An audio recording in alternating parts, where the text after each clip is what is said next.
కేంద్ర ప్రభుత్వ పథకాల అమలు తీరుపై కేంద్ర సహాయ మంత్రి బండి సంజయ్ మండిపడ్డారు.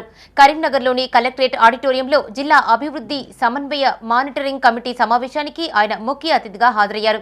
దాదాపు 2.5 గంటల పాటు వాడి వేడిగా సమావేశం జరిగింది. వివిధ శాఖలపై కేంద్ర మంత్రి క్షుణ్ణంగా సమీక్షించారు.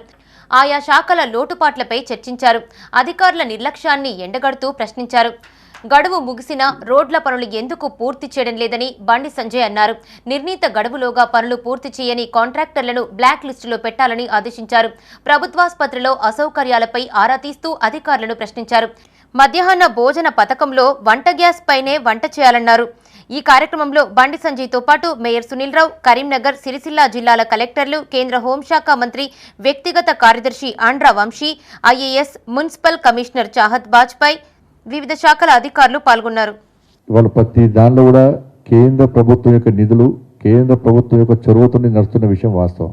పల్లెల అభివృద్ధి కానీ, పట్టణాలలో ఉన్నటువంటి ప్రగతికి కానీ, అన్ని విషయాల్లో ప్రతి విషయంలో కేంద్ర ప్రభుత్వము ప్రత్యేకంగా నిధులు ఇవ్వడము, దాంతోపాటు ప్రజల యొక్క ఇబ్బందులు తెలుసుకొని పేద ప్రజలకు సేవ చేయాలని చెప్పి ఒక ఆలోచనతో అనేక సంక్షేమ పథకాలు ఇవాళ అందిస్తున్న విషయం వాస్తవం. ఒక ఆలోచన ఎందుకంటే మేమందరము ప్రజల చేత ఎన్నుకోవడం ప్రజాప్రతినిధులం.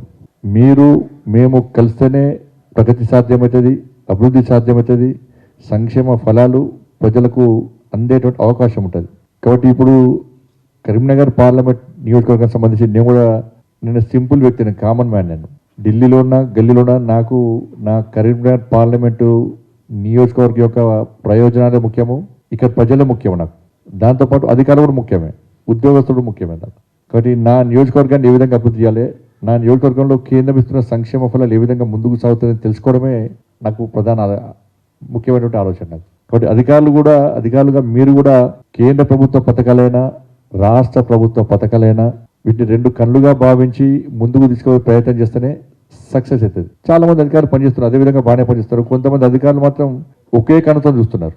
దీనివల్ల అనుకున్న లక్ష్యాన్ని చేరుకోవడం చాలా కష్టం. కాబట్టి కేంద్రం ప్రభుత్వం ఇచ్చే పథకాలను, కేంద్ర ప్రభుత్వ పథకాలను చెప్పాల్సిన బాధ్యత అధికారుల మీద ఉంది.